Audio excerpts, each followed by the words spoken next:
तर आज हरळ या गावी श्रीमती पुंजाबाई मिरासे यांचं दुःख निधन झालं आणि त्यांच्या त्या आत्म्यास सद्गती प्राप्त व्हावी याकरता त्यांचे पुत्र सुपुत्र या ठिकाणी दिनाजी मिरासे यांनी त्यांच्या घरी स्वस्ती वाचनाचं या ठिकाणी आयोजन केलेलं आहे, जेणेकरून त्यांच्या आत्म्यास सद्गती प्राप्त होईल. आणि हे स्वस्ती वाचन करण्याचं भाग्य या ठिकाणी आम्हाला लाभलं. ही जबाबदारी त्यांनी आमच्यावर सोडली. तर यापुढे या ठिकाणी त्या आत्म्यास शांतता मिळावी याकरता आपण या ठिकाणी स्वस्ती वाचन सुरू करूया. सर्वप्रथम या ठिकाणी 2 मिनिट देवाचं नामस्मरण करूया. श्रीराम राम जय जय राम, राम जय राम जय जय राम. श्रीराम राम जय जय राम, श्रीराम जय राम जय जय राम. श्रीराम राम जय जय राम, श्रीराम जय राम जय जय राम. श्रीराम राम जय जय राम, श्रीराम जय राम जय जय राम. श्रीराम जय राम जय जय राम, श्रीराम जय राम जय जय राम. श्रीराम जय राम जय जय राम, श्रीराम जय राम जय जय राम. श्रीराम जय राम जय जय राम, श्रीराम जय राम जय जय राम. श्रीराम जय राम जय जय राम, श्रीराम जय राम जय जय राम.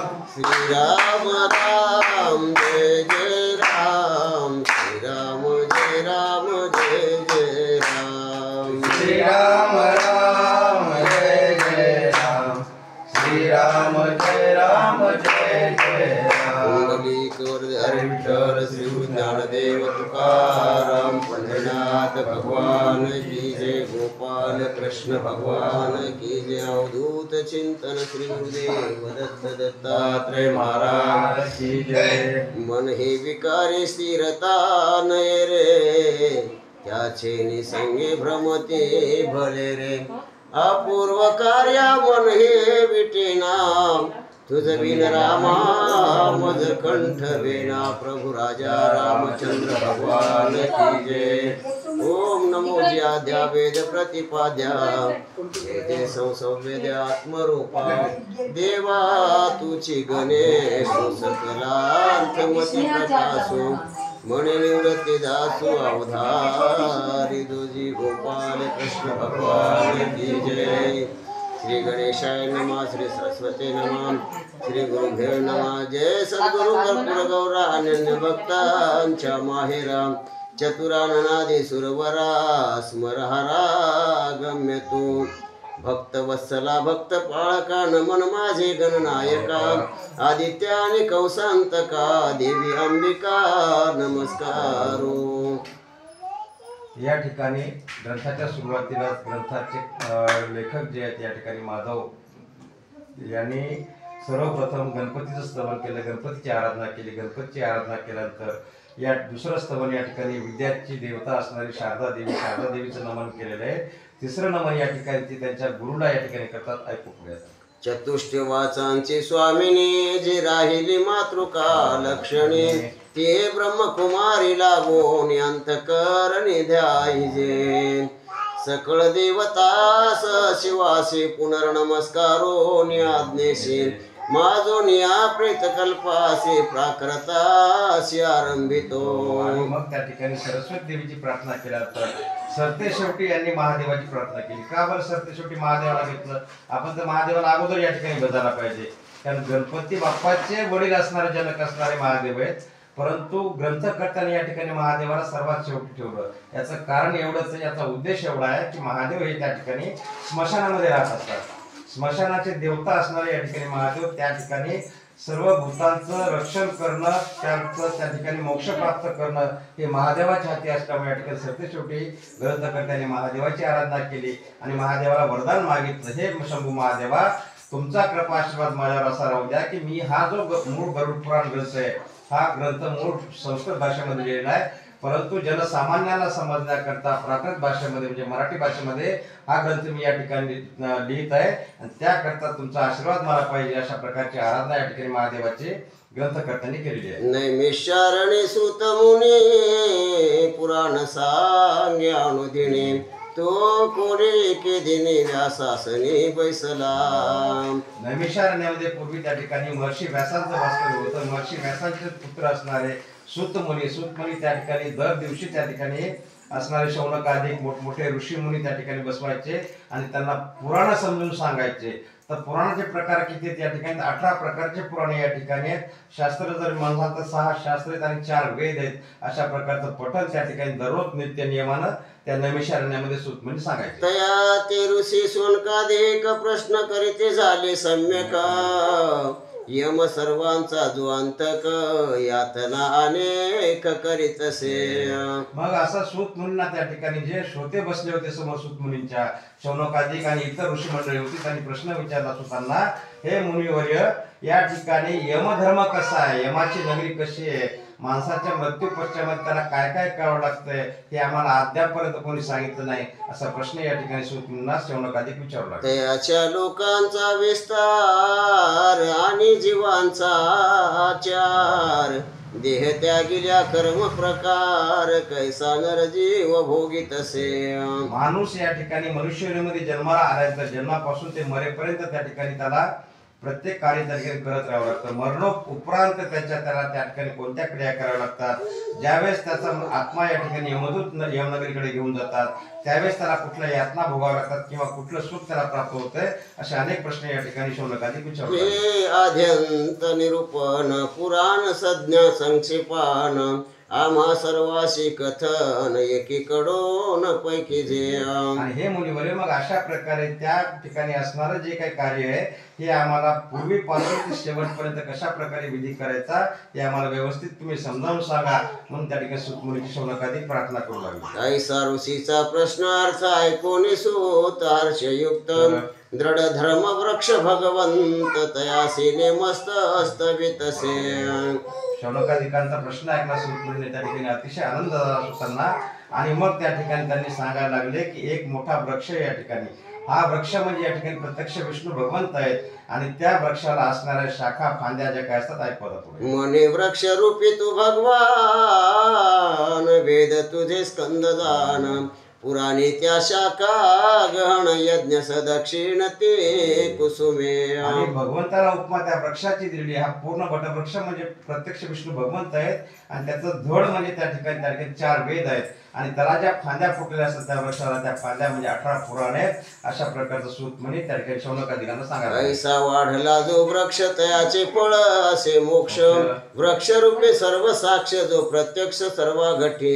मग असा वाढलेला जो काही मोठा वटवृक्ष आहे त्या वटवृक्षाला सर्व प्रकारचे 4 वेद आहेत, 18 पुराण आहेत, 6 शास्त्र आहेत आणि त्या वृक्षाला लागणारे फळ, ते फळ म्हणजे काय तर त्या ठिकाणी माणसाचा मृत्यू झाल्यानंतर त्या आत्म्याला मोक्ष प्राप्त होणं हे ते फळ म्हणजे मोक्ष.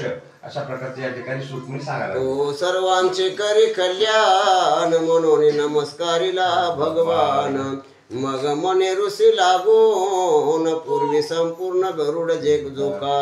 मग अशा प्रकारच्या विष्णू भगवंताला त्या ठिकाणी सूत मुनींनी नमस्कार केलेला आहे आदर भावानं आणि मग सांगायला लागले की पूर्वी या ठिकाणी ज्यावेळेस शेषशय्येवरती ज्यावेळेस विष्णू भगवंत पोहडलेले होते, आराम करू लागले होते तेव्हा गरुडांचं म्हणजे विष्णूचं वाहन प्रिय असणार त्या ठिकाणी गरुड आहे. गरुडदेव त्या ठिकाणी विष्णू भगवंताच्या समोर आले, हात जोडून त्यांना उभे राहिले त्यांच्या पुढे आणि काय विचारतात ऐकू. तो विष्णू प्रतिपुस्ता झाला तुझ्या प्रसादे गोविंदा मला अव्याहत गती सर्व लोकाला असे विश्वपाळा मज लागे. मग या ठिकाणी हात जोडून प्रार्थना करू लागले विष्णू भगवंताचे गरुडजी आणि बोलू लागले, हे भगवंता तुमचा कृपा आशीर्वाद माझ्यावर एवढा आहे, तुमच्या आशीर्वादामुळे मी या पूर्ण ब्रह्मांडामध्ये भ्रमण करत असतो. कुठं कुठं भ्रमण करतो मी, स्वर्गामध्ये करतो, भूलोकावर करतो आणि पाताळात देखील मी तुमच्या आशीर्वादाने या ठिकाणी सतत भ्रमण करतो. आणखी पुढे काय विचार. सर्व लोकांच्या समस्त रचना मी विलोकिल्या मधुसूदना परियाम्य पुरीची रचना माझ्या नयनान दिसेची. हे भगवंता अशा तिन्ही लोकांमध्ये या ठिकाणी मी भ्रमण केलं, सर्व लोकांचे आचार विचार त्या ठिकाणी पाहिले परंतु जी संयमीपुरी म्हणजे यमपुरी जी आहे त्या यमपुरीचं त्या ठिकाणी वर्तन कसं असतं हे मात्र आजपर्यंत मी पाहिलं नाही. अशा प्रकारची शंका त्या ठिकाणी गरुडजी श्री हरिविष्णूंना विचारू लागले. जेथे पीडती पापी जन तेथे नाही माझे गमन, या हेतूने तुम्हा लागून प्रभू प्रश्न करीत असे. आणि हे भगवंता तुमचा आशीर्वाद माझ्यावर असल्यामुळे ज्या ठिकाणी पुण्य लोक वास करतात अशा पुण्य लोकांमध्ये माझा सहवास त्या ठिकाणी मी भ्रमण करत असतो. परंतु जिथं पापी लोक ज्या ठिकाणी नरक यातना भोगतात अशा नरक यातना अशा पापी लोकांमध्ये आजपर्यंत मी या ठिकाणी कधी गेलो नाही. तर त्या ठिकाणी काय काय करायचं असतं, कशा प्रकारे त्या ठिकाणी लोकांचं वर्तन असतं हे कृपा करून मला सांगा. भूर लोके भरतखंड विख्यात लवण समुद्रे जे वेष्टिता, चतुर्वर्ण समायुक्त जन्म मानुष्यात होत असे. मग या भूलोकावर म्हणजे आपल्या पृथ्वीवरती या ठिकाणी भरतखंड हे म्हणून या ठिकाणी प्रसिद्ध असणारा खंड आहे. आणि त्या खंडामध्ये त्या ठिकाणी नर आणि नारी त्या ठिकाणी जन्म घेतात. अशा प्रकारचा आणखी विचार लागले. त्याही योनी माझा रे सुकृती पापी नर नारी, मागे पुढे देहधारे कर्म दोरी धरून येते. आणि या भूतलावरती ज्यावेळेस सर्व सजीव जन्माला येतात 84 लक्ष या ठिकाणी योनी सर्वच या ठिकाणी जन्माला येत असतात. परंतु त्यामध्ये मुख्य या ठिकाणी मनुष्य योनी आहे. मनुष्य योनीमध्ये ज्यावेळेस मनुष्य जन्म घेतो त्यावेळेस त्याचं कृत्य जन्मापासूनच कसं असतंय हे मला सांगा. पाप पुण्य होता समान, अप्राप्य मनुष्य देह जाण, तो पावनी ब्रह्मज्ञान नर अज्ञान न पावते. मग या ठिकाणी ज्यावेळेस मनुष्य जन्मामध्ये आपण आलो, आपण आपल्या जन्मापासून ते शेवटपर्यंत आपल्या हातून जे जे काही कार्य घडतात त्या ठिकाणी मुद्दाम होऊन त्या ठिकाणी पाप पोच करत नाही, परंतु नकळत आपल्या हातून अशा चुका घडत असतात. त्यावेळेस त्या चुकांचं प्रायश्चित्त कशा प्रकारे भोगायचं असतं अशा प्रकारे मला सांगा. अशी प्रार्थना या ठिकाणी गरुडजी श्री हरिविष्णूंना करू लागले. अथवा तुझी नैष्टिक भक्ती मूढ जन न करीते, आयुष्य सरता देहांती लोक तया प्रती कोणता. मग काही नास्तिक लोक सुद्धा या भूतलावर आहेत जे कधीच या देवाची प्रार्थना करत नाहीत. देवाला न मानणारे लोक असं आपण या ठिकाणी बरेच पाहतो. मग अशा लोकांचा जर मृत्यू झाला तर मग त्यांच्या मृत्यू पश्चामध्ये त्यांना कुठल्या लोकांमध्ये राहायला मिळतं, त्यांना काय काय यातना भोगाव्या लागतात हे देखील मला सांगा. ते मेल्यावर प्राणी समस्त यानंतर करावे काय कृत्य, अधिकार कोणाशी असत किर्या समस्त करावया. मग अशा दुरात्म्याचा नास्तिक माणसाचा ज्यावेळेस मृत्यू होतो त्याचा मृत्यू झाल्यानंतर त्याच्या क्रिया करण्याचा अधिकार कोणाला, कुठल्या कुठल्या त्याच्या क्रिया करायच्या हे सविस्तर मला या ठिकाणी तुम्ही सांगा. आणि देश काल दरव्या सहित कैसे तयांचे नित्य कृत्य, महारोगी झाले अमृत स्वदेश प्रदेशी जे काम. पुढे आणखी अनेक प्रश्न विचारले गरुडजी या ठिकाणी बोलायला लागले की जर एखादा परदेशामध्ये मरण पावलाय, परदेशात मरण पावला तर मग त्याचा या ठिकाणी श्राद्धविधी कशा करायच्या, त्याच्या उत्तर क्रिया कशा करायच्या, किंवा आता आपल्या घरामध्ये मृत्यू झालेला आहे मग त्याच्या उत्तर क्रिया कशा करायच्या, त्यासाठी लागणारं साहित्य काय काय असते हे सर्व मला या ठिकाणी सविस्तर सांगा. मरण जे पावले जन त्यांच्या व्रत दिवसापासून वर्षपर्यंत कर्म संपूर्ण अनुक्रमान सांगिजे. आणि हे भगवंता ज्या दिवशी माणसाचा मृत्यू होतो त्याच्या शरीरातून आत्मा निघून जातो तेव्हापासून ते 1 वर्षापर्यंत ज्यावेळेस आपण वर्षांत करतो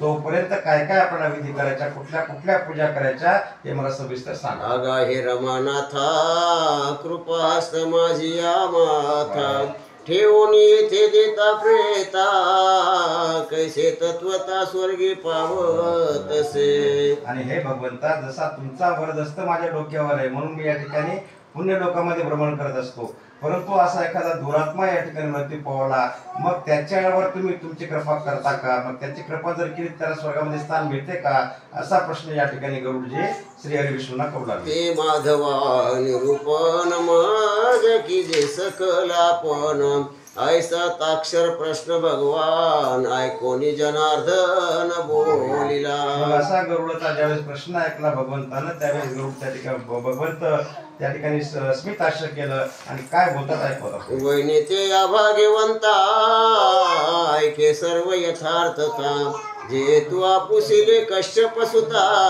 ते तत्वता तुझ कथितो.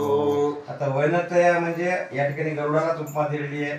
कश्यप सूत गरुडाच्या वडिलाचं नाव या ठिकाणी कश्यप गोत्रामध्ये गरुडाचा जन्म झालेला आहे म्हणून कश्यप सूत देखील गरुडालाच म्हटलेलं आहे. आणि विष्णू भगवंत सांगायला हे कश्यप सूता, तू जो काही प्रश्न या ठिकाणी केलेला आहेस अतिशय चांगला प्रश्न आहे, लोकांच्या कल्याणाकरता विचारलेला प्रश्न आहे. आणि हे प्रश्न आहे तुम्हाला या ठिकाणी आनंद झाला तर पूर्वीपासून शेवटपर्यंत करावयाच्या क्रिया या ठिकाणी मी तुला सांगतो असं विष्णू भगवंत गरुडाला बोलला. श्राद्धांचे भेद तीन असती नवारी नव मिश्र म्हणती.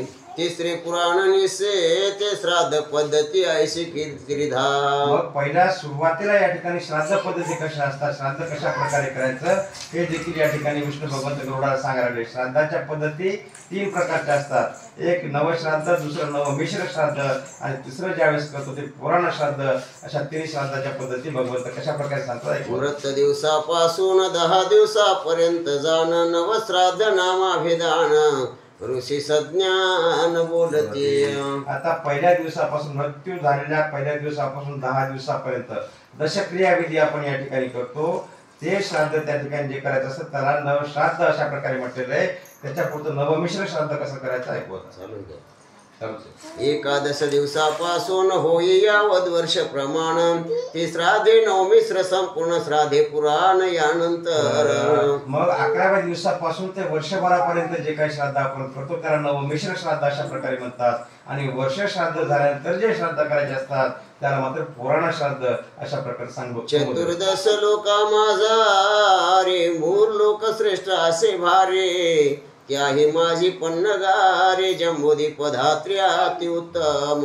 आता ज्यावेळेस ब्रह्मदेवाने हे ब्रह्मांड निर्माण केले, सृष्टी निर्माण केली तर बापू या ठिकाणी 14 असे जगत निर्माण केले, 14 प्रकारचे. अशा 14 प्रकारच्या या भुवनामध्ये सर्वश्रेष्ठ जर कुठला असेल ते आपलं भूलोक या ठिकाणी सर्वश्रेष्ठ आहे. आणि त्यामध्ये असणारे जम्बूद्वीप म्हणजे आपण जे भारतात राहतो हे भारत या ठिकाणी जम्बूद्वीपावरती बसलेला आहे. त्या सप्तद्वीपात भरतखंड जे अति विख्यात त्याही माझी वर्ष भरत त्रिलोक विख्यात असे पै. या जम्बूद्वीपावरती अशा प्रकारचे 7 द्वीप आहेत. त्या 7 द्वीपापैकी सर्वश्रेष्ठ द्वीप म्हणजे या ठिकाणी हा भारत देश. अशा या भारत देशामध्ये जे नर नारी जन्म घेतात त्याबद्दल या ठिकाणी पुढे सांगू लागले. त्यात जे भागीरथी तीर सर्व दोषांशी जाळणार या तुल्य अनेक लोक समग्रण होते खगेंद्रा कल्पांती. मग या अशा पवित्र असणार आपल्या भारत देशामध्ये स्वर्गातून येणारी गंगा भागीरथी नदी ज्या भगीरथ राजांना या ठिकाणी आणलेली ती कुठं आली, अमेरिकेला आली नाही, जपानला आली नाही, चीनला पण आली नाही, आपल्या भारतातच या ठिकाणी आली. अशा प्रकारच्या गंगा या भारत देशामध्ये वाहतात. आणि त्या गंगेचं सामर्थ्य एवढं असतं की त्या गंगेचं स्नान जर केलं तर आपले किती पाप असू द्या पाप त्या ठिकाणी जाळून भस्म करण्याची ताकद त्या गंगेच्या पाण्यामध्ये असते. ती भागीरथी मत्स्वरूप ब्रह्मांड हे जाणते अल्प तेथे सर्व जीवांचा जल्पशास्त्र रूप पयासे. अशा त्या भागीरथी नदीमध्ये वाहणाऱ्या पाण्यामध्ये माझा या ठिकाणी अंश आहे. आणि त्या भागीरथी नदीच्या पाण्यामध्ये ज्यावेळेस आपण अस्थि विसर्जन करतो किंवा आपण त्या ठिकाणी स्वतः जाऊन स्नान करतो तर आपले पाप त्या ठिकाणी नाही होतात, आपण मोक्ष पदार्थ त्या ठिकाणी प्राप्त होत असतो. जे शास्त्राप्रमाणे आचार करीते ते मेले अथवा जिवंत असते परितयांशी दुर्गती न घडे निश्चिती कधी. आणि मग या ठिकाणी ज्यावेळेस नरदेहामध्ये आपण जन्माला आलो मग आपल्याला धर्मशास्त्राला शिकवण दिलेली की आपल्या धर्मशास्त्राप्रमाणे आपण वागायला पाहिजे. आणि जे मनुष्य या ठिकाणी शास्त्राप्रमाणे वागतात, शास्त्राप्रमाणे वागणं म्हणजे काय असते बापू, सकाळी त्या ठिकाणी उठल्याबरोबर आपल्या शौचक्रियामध्ये उरकल्या सूर्योदयाच्या अगोदर पहिली आंघोळ आपली व्हायला पाहिजे. नंतर सूर्योदयाला त्या ठिकाणी अर्घ्य द्यायचं. नंतर आपल्या ज्या घरातले देव आहे देवाची पूजा करायची, ग्रामदेवताची पूजा करा. आपल्या घरामध्ये आई वडील असतील आई वडिलांची त्या ठिकाणी सेवा करा, थोडा मोठ्यांची सेवा करा, गायीची सेवा करा. याला धर्मशास्त्राची शिकवण आहे. आणि असे जे कोणी मनुष्य या ठिकाणी वर्तन करतात ते जिवंत असल्यावर त्यांना त्रास होत नाही आणि मरण पावल्यानंतर देखील त्यांना कुठल्या प्रकारच्या यातना भोगाव्या लागत नाही. जे टाकून शास्त्र मार्गा ते वर्तता ते कामाचारा ते धरोनी पाप मार्गा ते दुर्गती ते पावते. मग काही काही लोक असे असतात की या ठिकाणी देवालाच मानत नाहीत, आई वडिलांना तर फार बाजूला राहिलं. त्या ठिकाणी आई वडिलांची निंदा करणं, लोकांची निंदा करणं, मुक्या जनावरांना त्रास देणं, असे जे कोणी या ठिकाणी दुरात्मे असतात, नास्तिक लोक असतात, अशा नास्तिकाचा मृत्यू जर झाला तर त्याला मात्र नरक यातना चुकत नाही. जरी उपजेल पश्चाताप तरी ब्राह्मणांना प्रार्थना आमुप प्रायचित्ते होते निष्पाप किलबी सटोप त्या गुनिया. मग या ठिकाणी जर अशा नास्तिकाला उतरत्या वयात म्हातारपणामध्ये जर त्या ठिकाणी जाण झाली की बाबा आपण तरुणपणामध्ये खूप काही पाप केले, पण आता तरी या ठिकाणी देवाच्या नादी लागावं, आपल्या हातून जे काही घडलेले पाप येतं याचं क्षरण व्हावं, पाप नाहीश व्हावं, तर यासाठी प्रायश्चित्त करायचं. प्रायश्चित्त कसं करायचं तर वैदिक ब्राह्मणाला बोलवायचं. वैदिक ब्राह्मणाला बोलून त्याच्या हातून त्यांना ज्या ज्या क्रिया करायला सांगतात त्या क्रिया करायच्या असतात. आणि जे पापाचरते जयांसे नसे ज्ञान भक्ती प्रायचित्त नाचरता मरते नरक भोगीती ते दारुण. मग असे पण काही लोक असतात त्यांना प्रायश्चित्त काय हेच माहित नाही, कसं ब्राह्मणाला बोलवायचं, कशा प्रकारे आपली शुद्धी करून घ्यायची हे माहित नाही, आणि अशा माणसाचा मृत्यू झाला तर त्याला यमदूत त्या ठिकाणी यमपाशामध्ये बांधून मारत झोडत त्या ठिकाणी यमपुरीकडे घेऊन जातात. निरय भोगिल्यावरी जन्म पावते पूर्व पापांचे चिन्ह उमटते त्यांची निशाने तुझ प्रथे यथा पद्धती निरूपितो.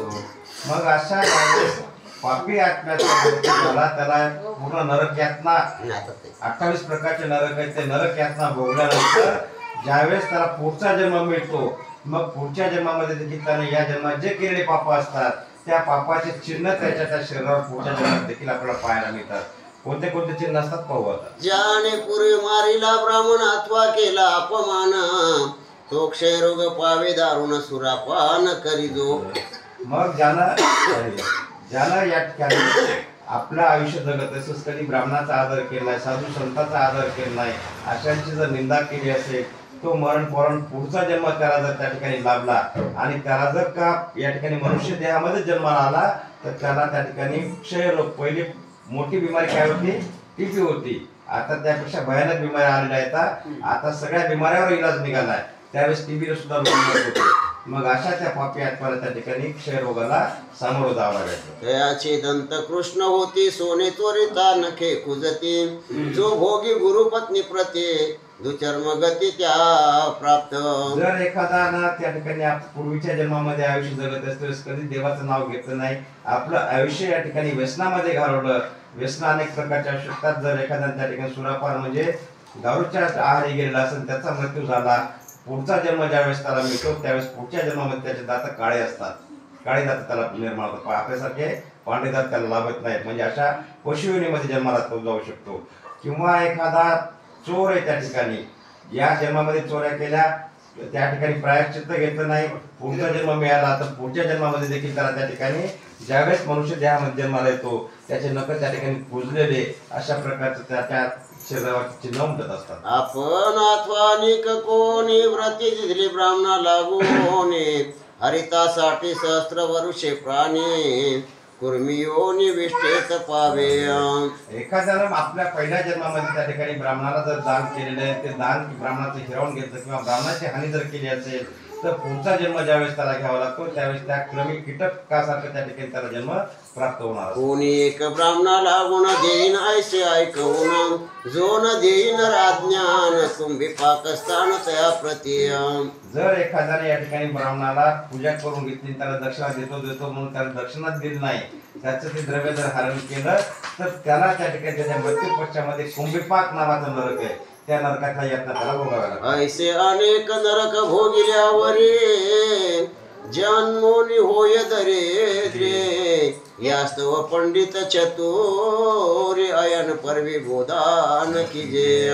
मग अशा प्रकारे त्या ठिकाणी नरक यातना भोगल्यानंतर त्याला पुढचा जन्म जर मिळाला तर पुढचा जन्म देखील त्याला कसा मिळतो, मनुष्य मिळाल्यानंतर अतिशय दरिद्री माणूस त्या ठिकाणी राहतो, त्याला त्या ठिकाणी अन्नासाठी सुद्धा लोकांसमोर हात पसरावा लागतो. मग याकरता जर या अशा पापापासून आपलं मुक्तता करून घ्यायची असेल तर काय करायचं, या जन्मामध्येच आपण आपलं आयुष्य जगत असतेवेळेस एक गाय या ठिकाणी ब्राह्मणाला दान द्या, अशा प्रकारे या धर्मशास्त्रामध्ये एका गोदानी निष्पाप होत हे अज्ञान पापाचे प्रायचित्त बुद्धिपूर्वकासे स्मृतीयुक्त प्रायचित्त करावे.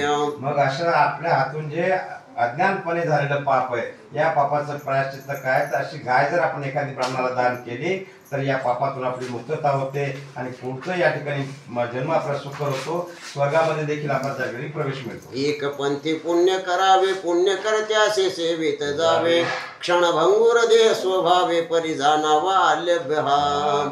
मग मनुष्य जन्म काही बार बार मिळत नाही, एकच वेळेस माणसाला मनुष्याला जन्माला मिळत असते. आणि या आपल्या जीवनाचं सार्थक जर करायचं असेल तर या ठिकाणी आपण आपलं आचरण शुद्ध ठेवायचं, साधू संतांची सेवा करायची, देवा ब्राह्मणाला त्या ठिकाणी सेवा करायची, मुक्या जनावरांची सेवा करायची, जेणेकरून आपला पुढचा जन्म सुकर होईल व या ठिकाणी स्वर्गामध्ये देखील आपला स्थान प्राप्त होईल, अशी शिकवण या ग्रंथामध्ये आपल्याला मिळू लागली. ऐसा प्राप्त होऊन देह जे न सेविते साधू समूह, सर्वाधिकता पडे देह टाकून परिग्रहा जातसे. मग असा हा नरदेह माणसा ज्यावेळेस प्राप्त झाला तर आपल्या नरदेवाचं कल्याण करण्याकरता या अशा धर्मानं आपल्याला शिकवून दिलेली आहे, त्या धर्माप्रमाणे जर आपण वागलं तर आपलं कल्याण होतंय. पण जर आपण धर्म सोडून विपरीत त्या ठिकाणी वागायला लागलो तर मात्र त्याची सुटका होत नाही, त्याला यमाच्या यातना भोगाव्यात लागतात. ऐसे जाणून खगपते धर्मार्थ लावावी संपत्ती, ग्रहामध्ये धनाची वस्ते स्वद सांगा ते स्मशानी. पुढे सांगायला लागले भगवंत गरुडाला की याकरता आपलं कल्याण जर आपल्याला करायचं असेल ते आपल्या हातामध्येच आहे. काय करायचं, आपण जे काही संपत्ती या ठिकाणी जमा करतो, सगळीच संपत्ती आपल्या स्वतः करता खर्च न करता त्या संपत्तीचा काही भाग, 100 रुपये जर तुमच्याजवळ असतील, 100 रुपयातला किमान 1 रुपया तर तुम्ही धर्मासाठी खर्च करा, अन्नदान करा, देवासाठी खर्च करा, जेणेकरून त्या ठिकाणी पुढचं पुण्य तुम्हाला लाभेल आणि पुढचा प्रवास देखील त्या ठिकाणी सुखकर होईल. शरीर त्यागणी जाळीत पाप पुण्य सवेत, पापी नरासल्या लिप्त निराय प्राप्त जाणिजे. माणूस मरण पावल्यानंतर आपण काय करतो, त्याचं शरीर त्या ठिकाणी अग्नीमध्ये जाऊन भस्म करतो. शरीर नष्ट झालं बापू, पण त्याने केलेले कर्म नष्ट झाले का? त्यानं केलेलं जे पाप असो की पुण्य असो त्या आत्म्यासोबत त्याच्यासोबत त्या ठिकाणी स्वर्गात जातंय. मग त्याचा पापा जर जास्त भरला असेल तर त्याला यातना भोगाव्या लागतात, पुण्य भरपूर असेल तर स्वर्गामध्ये सुख मिळेल. अशा प्रकारचा माणसाचा देह नष्ट होतो, परंतु आत्मा आणि त्याचे कर्म मात्र कधीच नष्ट होत नाही. पुण्य असल्या बरोबरी तो प्राणी चढे स्वर्ग पाय रे, मृत दिवसापासून नरे सरपरी उक्त विधी जोखा. मग जर एखादा पुण्यात्मा असेल तर असा पुण्यात्मा मरण पावल्यानंतर ज्याला अग्निडाग आपण दिला त्यावेळेस त्या आत्म्याला यमदूत न येतात त्या ठिकाणी विष्णुदूत येतात. देवाच्या विमानामध्ये बसून त्या ठिकाणी डायरेक्ट त्याला स्वर्गामध्ये प्रवेश मिळतो. याकरता आपलं जीवन जर सार्थकी लावायचं असेल तर बाबांनो सुरुवातीपासूनच का होईना या ठिकाणी देवाच्या चरणी लीन व्हा, काय उपदेश या ठिकाणी आपल्याला ऐकायला. तो विधी करावा आवश्यक असल्याही मनुष्य रंक, ग्रस्त आणि क्रिया त्याग व्रत त्याग ब्रह्मचारी. आता उत्तर क्रिया या ठिकाणी सांगायला लागलेत की मृत दिवसापासून कोणत्या कोणत्या या ठिकाणी क्रिया करायच्या असतात, तर त्या ठिकाणी क्रिया करायच्या त्या ऐकवतात. तपस्वी असो निग्राम सेवित, संन्यासी इंद्रियेन रक्षित, हे चारी आश्रम नव्हे तर विटंबना निमित्त पै करते. चला. सर्व धर्म ऐशे पुरुष दूर ते जावे तुक्यास, संसाराविषयी आसक्त मानस आसोनी विशेष ब्रह्मज्ञ बोलते. आता पुढे या ठिकाणी आणखीन एक शिकवण दिली आपल्याला. आपण या कलियुगामध्ये वावरतो बापू. कलियुग काही फार पावन नाही, अतिशय घातक असणारं कलियुग आहे. या कलियुगामध्ये अनेक नाटकी साधू मिळतील तुम्हाला, मोठमोठे आश्रम स्थापन केले असतील बाबा लोकांना, परंतु त्याच्यामध्ये त्यांचा उद्देश चांगला नाही.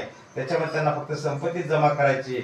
अशा नाटकी दांभिक लोकांच्या नादी न लागता जे खरोखर ज्ञानेश्वर माऊली सारखे संत होऊन गेले अशा संतांच्या चरणी त्या ठिकाणी लीन व्हा, भगवंताच्या चरणी लीन व्हा. आणि जो कोणी धर्माचा या ठिकाणी उपदेश करत असेल त्याचे 4 शब्द आपल्या कानावर पडल्यानंतर त्यातला काही अंश का होईना आपल्या जीवनामध्ये त्याचा अंगीकार करा, त्याच्याप्रमाणे वर्तन करा, ही शिकवण या ठिकाणी देऊ. ब्रह्मांड मंडपा माझा रे धर्म ब्रह्मा बरोबरी, त्यांते टाकीते अंत्य जापरे ते निरय नगरे पावती.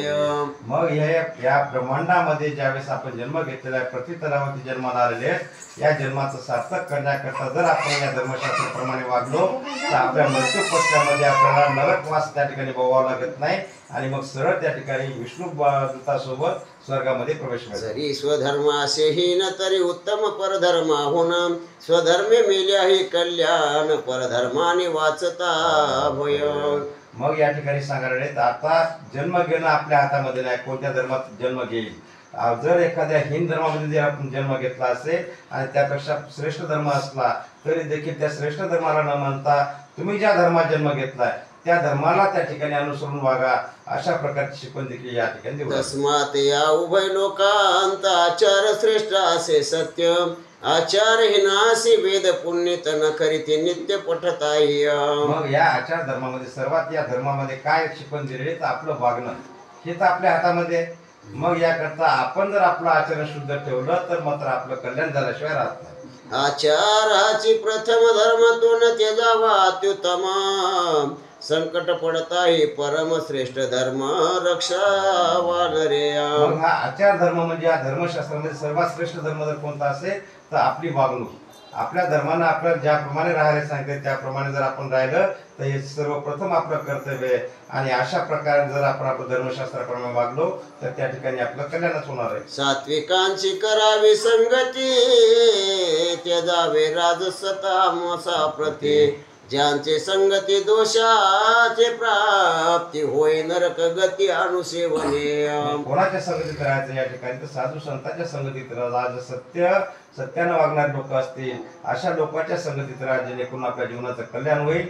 दांभिक लोकांच्या नादी या ठिकाणी लागू नका, हे देखील या ठिकाणी. स्वर्गी जाती सात्विक जन तामसासी नरक स्थान राजसासी भूलोक जाण गीता प्रमाण आसे आसे. गीतेमध्ये प्रमाण दिलेले, काय प्रमाण दिलेले? जे या ठिकाणी सात्विक असतात, जे देवाच्या चरणी लीन असतात, नेहमी सतत त्या ठिकाणी हरिपाठ करतात, भजन करतात, अशा भक्तांना या ठिकाणी देव आपल्या सोबतच स्वर्गामध्ये घेऊन जातो. पण जे दांभिक असतात, खोटेपणा दाखवतात, वरवरची या ठिकाणी भक्ती करतात, मनी नाही भाव आणि देवा मला पाव, असे जर काही असतील तर त्याला मात्र देव त्याचं कल्याण करत नाही. त्याला त्या ठिकाणी यमदूत त्या ठिकाणी यमनगरीला घेऊन जेवढे काही नरक आहेत तेवढे नरक येतात त्याला भोगायला होतात. अग्निवर्जित जे ब्राह्मण कधी न करीते होम हवन आणि राजा ब्राह्मण हीन कुट विक्रयीन वैश्य जोखा. मग या ठिकाणी किती जाती सांगितल्या. त्या ठिकाणी ब्राह्मण आहे, त्या ठिकाणी वैश्य, क्षत्रिय, शूद्र आहे, त्या ठिकाणी आणखी काही अंत्यच जाती येतात. अशा प्रत्येक जातीमध्ये जर जन्म घेतला तर त्या ठिकाणी धर्माचं शिकवण आपल्या धर्माने जी आपल्याला दिली त्या धर्मशास्त्राप्रमाणेच आपण आपलं वर्तन ठेवायला पाहिजे. आणि शूद्र जातीत जन्म पावोनी सेवन करीत पत्नी पतीला वंचित नरक निस्थिती भोगिती हे.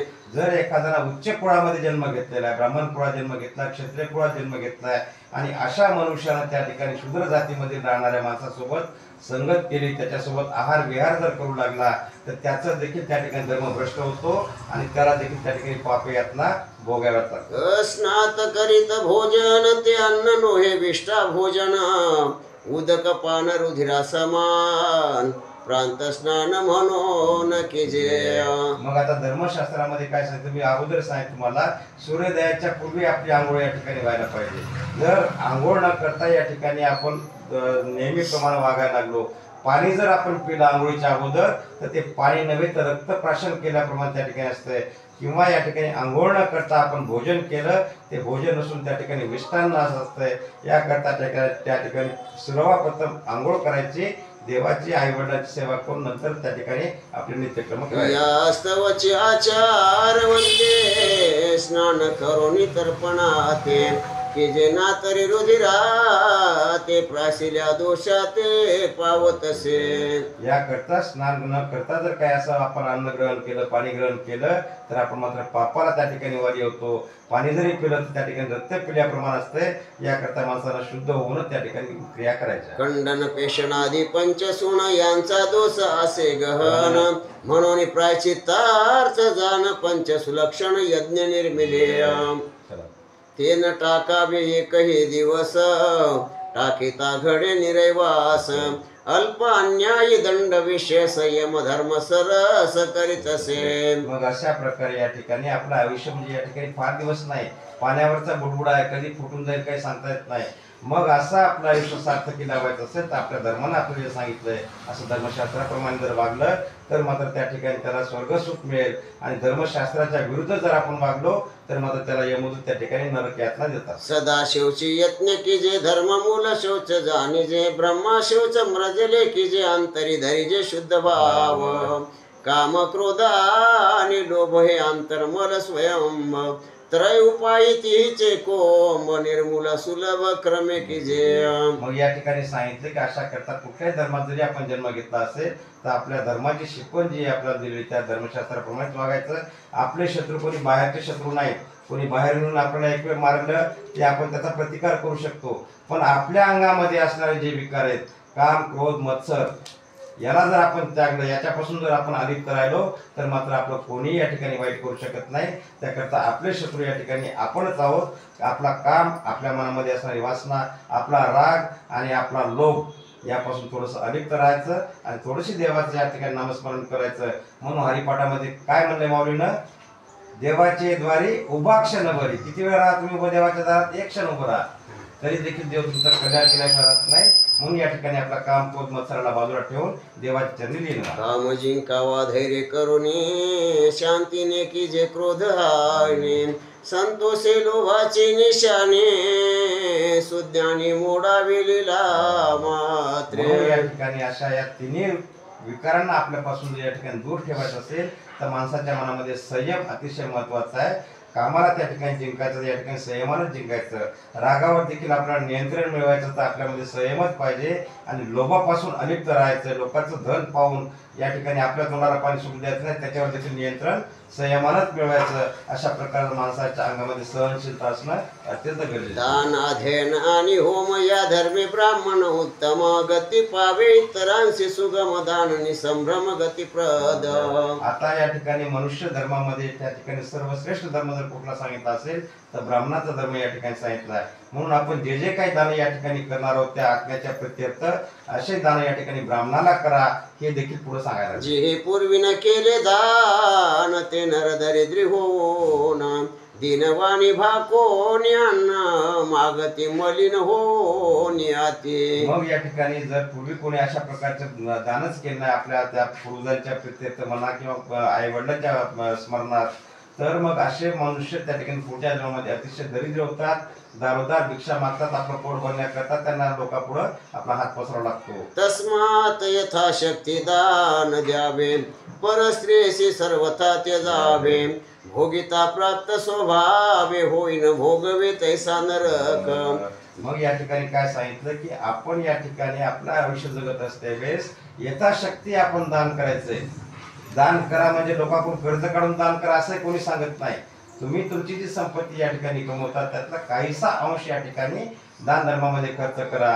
परस्त्रीला माते समान मानायला पाहिजे. या ठिकाणी परस्त्रीचं जर एखाद्याने लालसा ठेवली तर त्याला त्या ठिकाणी थोडा नरकवास भोगावा लागतो. याकरता परस्त्रीला देखील आई बहिणीप्रमाणे आपण मानायला पाहिजे. नहो शेषशीची इच्छा धरिली चंद्राने गुरुपत्नी भोगिली प्रजापती लागे बोली पडली स्वकन्या देखता. मग या ठिकाणी आपण तर मनुष्य देहामध्ये आहेत बरं का. देवाला सुद्धा हे या ठिकाणी चुकलेलं नाही. नवशीला त्या ठिकाणी शशीची इच्छा धरली होती त्याला देखील त्या ठिकाणी श्राप भोगावा लागला. चंद्राने त्या ठिकाणी गुरुपत्नी त्या ठिकाणी लालसा धरली. चंद्राला डाग लागला. चंद्रावर काळे डाग आपण ग्रहणाच्या वेळेस पाहतो. चंद्राला ग्रहण लागत असते. एवढंच नाही तर ब्रह्मदेवानं स्वतः निर्माण केलेली स्वतःची कन्या तिची लालसा ब्रह्मदेवाने केली. ब्रह्मदेवाला देखील त्या ठिकाणी शापच लागलेला आहे. वृषभ ध्वजे होईनी मोह पावला देव शिरोमणी तस्मात स्त्रियाने सुरा प्राशने मोह झडपणी होतसे. म्हणून या ठिकाणी सांगितले देवादिदेव महादेव महादेवाला सुद्धा मोहिनीच्या मागे लागावं लागलं. म्हणून महादेवाला स्मशान वाट्यात राहावं लागलं. अशा प्रकारच्या लालसेपासून जर माणसानं दूर राहिलं तर मग मात्र आपलं कल्याण होईल. नारीचे दृष्टीत कामाची वस्ते म्हणून ती सीते जावे निश्चिते ऐशी आचरण जे करीते ते मेल्या पावती स्वर्ग सुख. मग या ठिकाणी नारीच्या दृष्टीमध्ये कसं आहे थोडंसं त्या ठिकाणी विरक्ती असते. नारी त्या ठिकाणी माणसाला आकर्षित करीत असते. मग अशा आकर्षणापासून जर आपण थोडंसं अलिप्त राहिलं तर मग आपल्या मृत्यू पश्चामध्ये त्या ठिकाणी आपल्याला आत्म्याला स्वर्गामध्ये त्या ठिकाणी स्थान मिळतं. जैसे शीत काळी उष्ण काळी तैसे कर्म करावे वर्षा काळी जेणे पावे सुख नवाळे दुःख कादळीन लगे लागे कदा. मग आता आपल्याला 3 ऋतू आहेत या ठिकाणी, उन्हाळा आहे, पावसाळा आहे, हिवाळा आहे. उन्हाळ्यामध्ये उन्हाळ्याचेच कृत्य करायचे, त्या ठिकाणी तशाच प्रकारे देवाच्या पूजा करायच्या. पावसाळ्यामध्ये पावसाळ्यासारखंच करायचं आणि हिवाळ्यामध्ये देखील तशाच प्रकारे ऋतुमानाप्रमाणे जर आपण धर्मशास्त्राप्रमाणे वागलो तर आपलं कल्याण निश्चित होईल. ऐसे कर्म विवेक युक्त मनुष्य जन्म जो का पावत त्याने व्हावे विष्णू भक्त भवपास समस्त तोडा वया. मग असं या ठिकाणी हे भवपाश आहेत, बंधन आहेत आपल्या भोवती त्या आपल्या मृत्यूनंतरचे. मग हे भवपाश सोडणं आपल्याच हातामध्ये आणि अशा या यातनापासून आपल्याला जर मुक्तता मिळवायची असेल तर या ठिकाणी विष्णू भक्त व्हायला पाहिजे. या ठिकाणी देवाच्या चरणी लीन व्हायचं. अशा प्रकारे जर आपण वर्तन ठेवलं तर आपलं कल्याण हे निश्चित त्या ठिकाणी होणारच. विष्णू भक्ता वाचोनी प्रसूत तिज होणे वंद्या उत्तम सत्य यास्तव सर्व अवस्थात धर्म नेमस्त अनुष्ठावा. पुढं या ठिकाणी आणखी शिकवण दिली की विष्णू भक्त तर श्रेष्ठ आहेतच आहेत, पण विष्णू भक्त असून त्या ठिकाणी आपल्या धर्माचं आचरण या ठिकाणी करायला पाहिजे. आपल्या धर्माची आपल्याला शिकवण दिली तीच या ठिकाणी आपण आचरण त्या ठिकाणी करायला पाहिजे. अर्थ आणि काम जाण हे अनर्थाचे दोघे कारण ऐसे जाणोनी मनीषीन रात्रंदीन विष्णू तेच द्वितीय. म्हणून याकरता 2 शत्रू आहेत आपल्या या ठिकाणी, पैसा आणि काम वासना. त्या दोन्ही पासून अलिप्त राहिलं आणि विष्णूच्या चरणी जर आपण लीन झालो तर मात्र आपल्याला या ठिकाणी निश्चित कल्याण होईल. अगा पुण्यवंता वैने ते या तुवा लोकांच्या उपकार कार्या मज पुसिली प्रश्नचर्या ती व्याख्या तुझ प्रते सांगतो. मग हे बघत त्या ठिकाणी विष्णू भगवंत बोलायला गरुडाला, गरुडा तू हा जो काही प्रश्न या ठिकाणी मला विचारला होता ते जनसामान्याच्या कल्याणाकरता विचारला, म्हणून मी यावरच्या सर्व उपचार त्या उपाय तुला मी सांगितले आणि यापुढे देखील मी तुला अशाच प्रकारची माहिती देणार आहे. कृपा करून तू त्या ठिकाणी ऐक, या मनपूर्वक ऐक. अशा प्रकारचं विष्णू भगवंत गरुडाला बोलला. अनुकर्मेची सांगत तुझ सावध होऊन पक्षीराध प्रश्नार्थ सर्व समज श्रवण काज धरून चेतीय जो धर्मशास्त्र न करी सर्वण तो न उदरे कदा जाण ऐसे बोलिला श्री भगवान अध्याय संपूर्ण होता. मग या ठिकाणी भगवंताने काय सांगितलं, पहिली शिकवण आपल्याला जर काय दिली असेल तर आपण मनुष्य योनीमध्ये जन्म घेतल्यानंतर ज्या धर्मामध्ये आपण जन्माला आलो त्या धर्माचं रक्षण करणं, त्या धर्माप्रमाणे वागणं हे आपलं पहिलं कर्तव्य आहे. आणि अशा धर्मशास्त्राप्रमाणे जर वागलो आपण तर या ठिकाणी आपलं त्या ठिकाणी कल्याण झाल्याशिवाय राहत नाही. त्या ठिकाणी कुठल्या प्रकारची यातना आपल्याला भोगावं लागत नाहीत. हीच माहिती या पहिल्या अध्यायामध्ये श्री विष्णूंनी गरुडाला सांगितली आणि नैमिषारण्यामध्ये बसून सूत म्हणून शौनकाधिकांना सांगितली. ग्रंथरूपानं या ग्रंथाचे जे लेखक आहेत बाबाजींनी आपल्याला सांगितले. गरुड पुराणा माझा रे पवित्र प्रेत कल्प भारी गरुडासी निरोपी श्रीहारे ऋषीसी सत्रांतरी कथे सोत माधव विनवी कर जोडून मी बोलिलो प्राकृत वचन श्रोते साधोने न्यून्य पूर्ण कृपा करून करेत जावे. यती श्री गरुड पुराणे प्रेतकल्पे गरुड नारायण संवादे प्रथमो अध्याय गोढा गोपाल कृष्ण भगवान की जय. नाही ना मंजुळा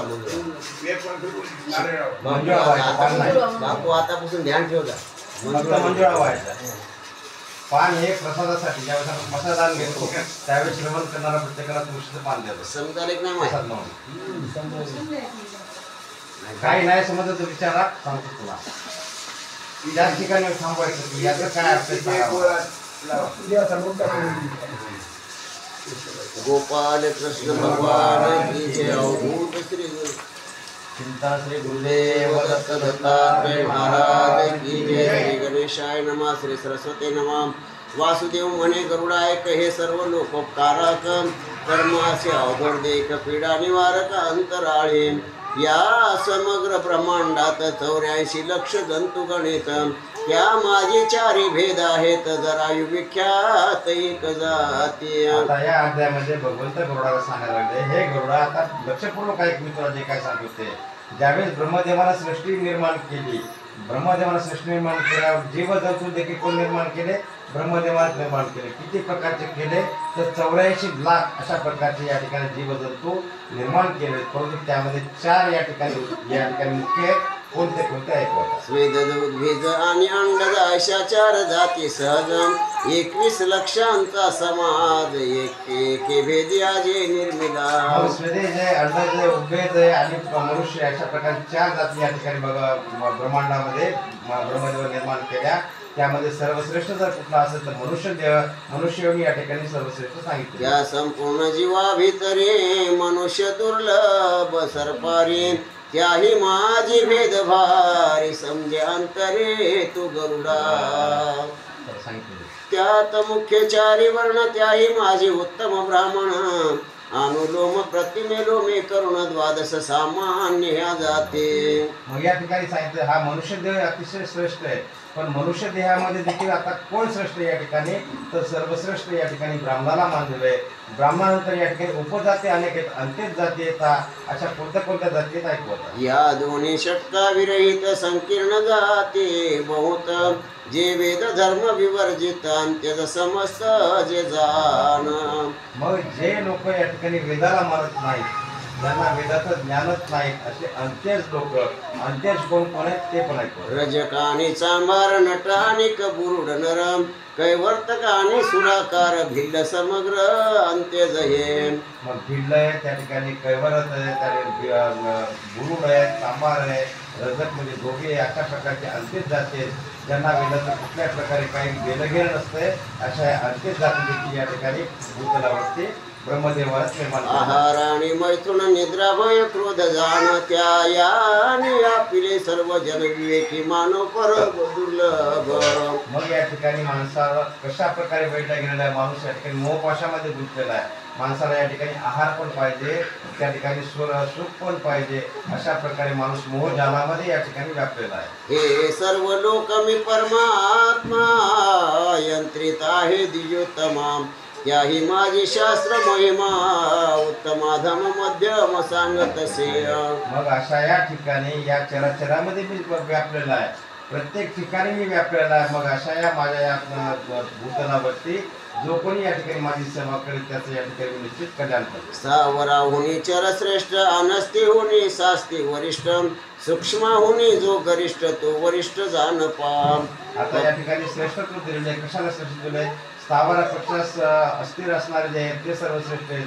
अशा प्रकारे मुंगी किड्यापासून ते मनुष्य देहापर्यंत या ठिकाणी श्रेष्ठत्व प्रदान केले. पक्षाहुनी पशु बरवा पशुहुनी मनुष्य जाणावा मनुष्यात शूद्र समजावा शूद्राहुनी म्हणावा उत्तम वैश्य. मग या ठिकाणी काय सांगितलं? पशुपेक्षा पक्षी बरा, पक्षापेक्षा या ठिकाणी मनुष्य देह बरा, मनुष्यामध्ये पण त्या ठिकाणी शूद्र बरा, शूद्रापेक्षा या ठिकाणी वैश्य बरा, वैश्यापेक्षा आता कोण बरा आहे? वैश्याहुनी क्षत्रियाधिक क्षत्रियाहुनी ब्राह्मण अधिक ब्राह्मणा माझे वेद पाठक त्याहुनी अधिक सुकृत बुद्धी.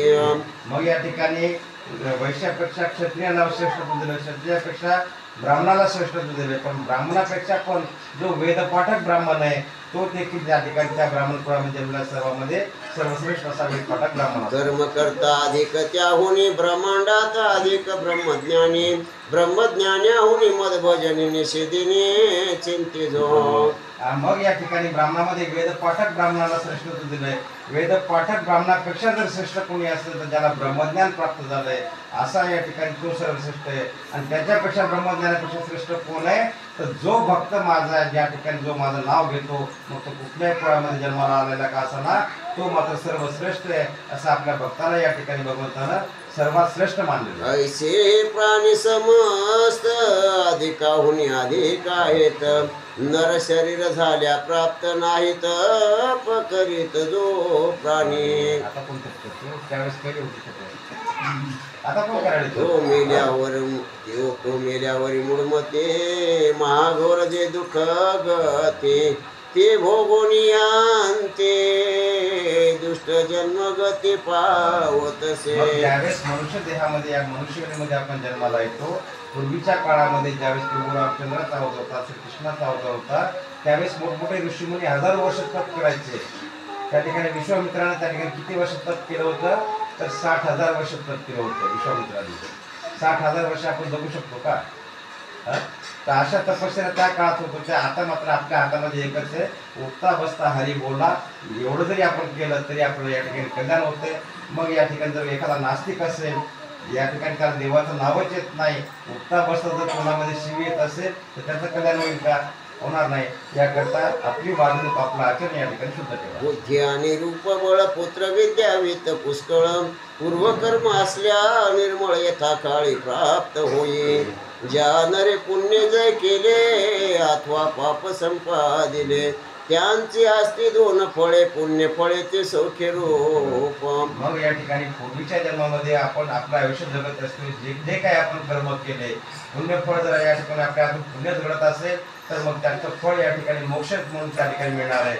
पण आपल्या हातून जर का या ठिकाणी पापच घडलं असेल तर त्याला त्या ठिकाणी यमनगरीमध्ये नरक यातना बघावं लागतात. पण पाप पुण्य दोन्ही जर बरोबर झाले तर मग मात्र त्याला कसं तोडतात? पापाचे फळे अशुभ रूपाने उत्पन्न झाल्या मनुजाने नित्य कर्म आत्मज्ञानी याने न त्यागावे तयाने आपण कधी. म्हणून या करता पाप पुण्य जर बरोबर असेल या ठिकाणी माणसाचं तर आपल्या हातून जे पाप होतात ते जाणून बुजून नव्हता अज्ञानानं पाप होतात, म्हणजे न कळत आपल्या हातून घडणारे पाप. मग अशा पापापासून आपण वंचित राहून जर का या ठिकाणी साधू संतांच्या संगतीत राहिलो तर ते पाप नाही सोडून त्या ठिकाणी वृद्धी पुण्यामध्ये होत असते आणि मग त्या आत्म्याला त्या ठिकाणी स्वर्गामध्ये प्रवेश मिळतो. त्रैलोक्य स्वामी मी वासुदेव त्रिलोकीचे सर्व जाणे भाव तथापि कर्म विहित अभिनव नित्यमेव करीतसे. मी कसा आहे या ठिकाणी तिन्ही जगाचा स्वामी मीच आहे, करता करविता सर्व काय मीच आहे, माझ्या हातामध्ये सर्वांचं कल्याण आहे. अशा प्रकारे भक्तांनी जर माझ्या चरणी लीन राहिले तर त्यांचं मी या ठिकाणी कल्याण. त्रैलोक्याकरसनी समर्थ ब्रह्मदेवा असे साक्षात तथापि लोकाचार करीत अनुलंघित आचार म्हणेय. मग या ठिकाणी मी कसा या ठिकाणी चराचरामध्ये व्यापलेला आहे, त्याला साक्षी जर कोणी असेल तर ब्रह्मदेव आहे. ब्रह्मदेवाची उत्पत्ती कुठून झालेली आहे? विष्णू भगवंतापासून झालेली आहे. आणि अशा त्या भगवंतानं ज्यावेळेस ब्रह्मदेवाला निर्माण केलं, त्या ब्रह्मदेवाने सृष्टी निर्माण केली, तर भगवंताला आपलं कल्याण करायला किती वेळ लागणार आहे? अशा या विष्णू चरणी आपण लीन व्हायला पाहिजे. ज्ञान भक्तीच्या अभिमाने आचार टाकिला जयाने दोघांची फल साधने मिथ्या अज्ञाने नरक भोगिती. आता एखादा खूप ज्ञानी माणूस आहे, भरपूर ज्ञान आहे, पण त्याचं आचरण शुद्ध नाही, तर त्याच्या ज्ञानाला काही महत्त्व राहत नाही. त्याला लोकांना किती धर्म शिकू द्या, किती काही सांगू द्या, पण स्वतः जर का त्या ठिकाणी तसा वागत नसेल तर त्याला स्वर्गामध्ये जागा मिळत नाही, त्याला देखील नरकातच जावं लागतं. कर्मा वाचून मुमुक्ष नर न उधरत्या निर्धार संन्यास सर्वात थोर त्याही माझी सार फल त्याग. मग काय सांगायला मनुष्य देहामध्ये आपण जन्म घेतला तर माझ्या भक्तीमध्ये जो जीव राहिला त्याचं तर कल्याण होणारच आहे. पण एखाद्याने या ठिकाणी जर संन्यास ग्रहण केला असेल तर मग त्याला शेवटपर्यंत संन्यासातच राहायला पाहिजे. त्यानं जर का अर्धवट संन्यास सोडला परत आश्रमात आला गृहस्थाश्रमामध्ये त्याचं देखील कुठं कल्याण होणार नाही. माझा आशय न जाणता कर्म निंदेच्या करीती वार्ता त्या दमनराशी तत्वता भाषण करीती नरक प्राप्त. जर एखादा या ठिकाणी खूप ज्ञान सांगायला लोकांना या ठिकाणी माझं नाव घेऊन या ठिकाणी लोकांना धर्म शिकवायला त्या ठिकाणी लोकांना डोबाळा लागलाय, असे अनेक आश्रम या ठिकाणी निर्माण झाले. मग अशा साधू संतांना त्या ठिकाणी दांभिकपणानं जे काही संपादन संपत्ती केली त्यांना स्वर्गसुख मिळणार नाही, त्यांना देखील नरकातच जावं लागेल. हा पावनी मनुष्य जन्म जे स्वर्ग मोक्षाचे साधन उत्तम दोह माझी एक निभ्रमण साधितो अधामया लोके स्वात्मतयाने वंचिला इच्छिते शत दर्वे संग्रहाला शत मिळता सहस्राला सहस्र मिळाल्या लक्ष इच्छिते. मग मनुष्य देहामध्ये जन्म घेतला तर माणसाला या ठिकाणी कशा प्रकारचा लोभ होतो बा. ज्यावेळेस आपण कमवायला लागतो, कमवतो असतेवेळेस जर आपल्याला एखाद्या वेळेस 100 रुपयाचा फायदा झाला तर त्या 100 रुपयापासून आपण 1000 रुपये कसे होतील हे पाहतो. 1000 झाले, 1000चे लक्ष कसे होतील, लक्ष झाले, लक्षातले करोड कसे होतील. अशा प्रकारे माणसाची त्या ठिकाणी हाव कमी होत नाही, ती हाव त्या ठिकाणी वाढतच राहत असते. लक्ष मिळता म्हणे राज व्हावे, मग चक्रवर्तीत्वावडे जीवे. चक्रवर्ती झाल्या स्वभावे, मग वाटे देव होईना. देव झाल्या अमरपती, सूरपतीत्वे ऊर्ध्वगती. ऐशी तृष्णा पापमते, न विरक्ती कदा पावे. मग असा मनुष्य ज्या ठिकाणी ज्याला हाव कमी झाला नाही, ज्याचा लोभ कमी झाला नाही, ज्यावेळेस त्याला त्या ठिकाणी करोडो रुपये मिळाले, मग त्याला वाटतं की मी या ठिकाणी आमदार खासदार व्हावा. आता राज्यात राहिला नाही, मंत्री संत्री व्हावं. मंत्री झाल्यावर त्याला वाटतं या ठिकाणी मी राज्याचा मुख्यमंत्री व्हावं. राज्याचा मुख्यमंत्री झाला की त्याला वाटतं देशाचा पंतप्रधान व्हावा. अशा माणसाच्या ज्यावेळेस वासना कमी होत नाही, लोभ कमी होत नाही, मग अशा माणसाला या ठिकाणी मोक्ष प्राप्त होत नाही.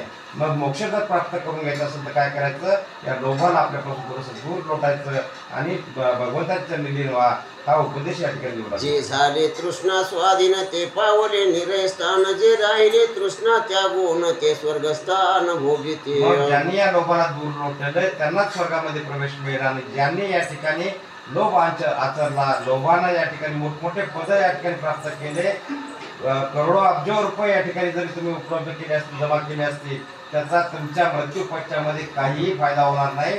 त्याला मृत्यू पावल्यानंतर कुठे त्याला स्थान आहे बापू, तर नरकात त्याला त्या ठिकाणी जावं लागलं. बालपणी मातृपितृमय, यौवनपणी रक्षिती स्त्रीचे मनोदय. वृद्ध काळी पुत्र पौत्रमय, स्वतंत्रमय क्वचित नरम. कुरुंगानी हस्ती पतंगानी भरमर जाती, मीनायशी पांचांची गती नाश पावती पांचा विषय. मग या ठिकाणी मनुष्य हा जन्मल्यापासून ते शेवटपर्यंत बंधनामध्येच आहे बरं का. जन्म झाल्याबरोबर लहान आहे तोपर्यंत आईच्या स्वाधीन असतो, मातेच्या स्वाधीन त्या ठिकाणी त्याचं जीवन जातंय. तरुणपणामध्ये लग्न झालं की बायकोच्या आधी त्या ठिकाणी जातो.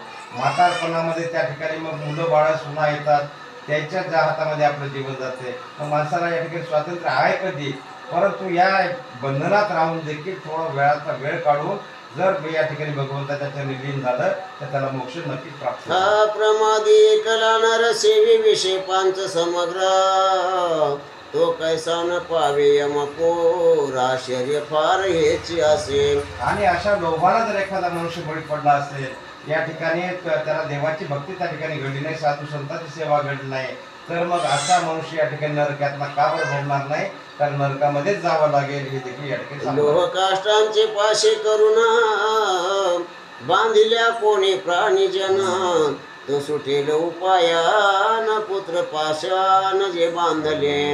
या ठिकाणी आणखीन काय सांगितलंय, एखाद्याला या ठिकाणी साखर दंडाला बांधलेला असेल तर ते आपल्या ताकदीच्या जोरावर साखर दंड तोडून त्या ठिकाणी स्वतःला मोकळं करून घेईल. पण एखादा मनुष्य जर पुत्रमोहानं बांधला गेला तर त्याला त्या ठिकाणी कोणी सोडू शकत नाही, देव देखील त्याला त्याच्या मोहपाशातून मुक्त करू शकत नाही.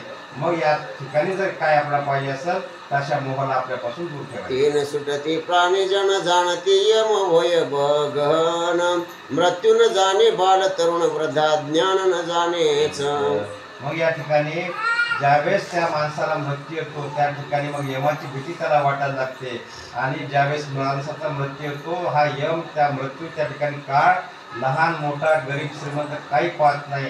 ज्याचं आयुष्य संपलं त्याला त्या ठिकाणी यमदूत घेऊनच जातात आणि मग मात्र अशा त्या नराधमाला नरक यातना भोगाव्या लागतात. यास्तव सर्व प्राणियाने पारलौकिक आदरे करोने, करावे विचक्षण जनी आत्मज्ञानी जरी असे. आणि मेल्याही वाराणसीत सायुज्य पावल्या साक्षात, तरी करावे अवधूर्दैक कृत्य प्राणी समस्त जे जनी. मग या मनुष्य देहामध्ये आपण जन्माला आल्यानंतर या ठिकाणी धर्मांची आपल्याला शिक्षण दिली, अशा धर्मशास्त्राप्रमाणे वागायचं. एखादा आपल्या घरातला मनुष्य या ठिकाणी काशीमध्ये गेला किंवा पंढरपुरामध्ये जर त्याला मरण आलं, त्याला मोक्ष मिळाला असं म्हणतात, पण तसं होत नसतंय. त्याच्या उत्तर क्रिया सगळ्याच कराव्या लागतात, त्याच्या श्राद्ध क्रिया देखील सर्व करावं लागतं, त्याला सायुज्य पद प्राप्त होत नाही. वेल्या नराचा अभिलाष नसे शेष प्राणियांस, नास्तिकी अथवा ज्ञानी आसनस्य अभिलाष प्राणियासी. आपुले विको नाही शरीर अथवा सेवा वा चांडाळ नर, परिनित्य नैमित्तिक समग्र कर्म प्रकार आचरावा. मग या ठिकाणी आपलं जे कर्म आहे ते आपलं कर्म या ठिकाणी करत राहावं माणसानं. या ठिकाणी तुम्हाला सांगतो, एक उदाहरण सांगतो. एखाद्या मनुष्याचा खूप मोठा श्रीमंत मनुष्य आहे, त्याचं नाव या लोकांमध्ये त्या ठिकाणी झालेलं आहे आणि त्याचं मरण आलं, त्याला मरण आलं, त्याचं ज्यावेळेस प्रेत गावाकडे येत असतंय त्यावेळेस आपण काय विचारतो, ॲम्ब्युलन्समधून त्या ठिकाणी प्रेत येऊ लागलं काय म्हणतो आपण, फलाना मेला, त्यात तो यायला म्हणून विचारतो का, त्याची बॉडी कुठपर्यंत आली हे विचारतो आपण. त्याचा या ठिकाणी आत्मा निघून गेला, त्याचं नाव संपलं, काय राहतं त्याचं शिल्लक, काहीच शिल्लक राहत नाही.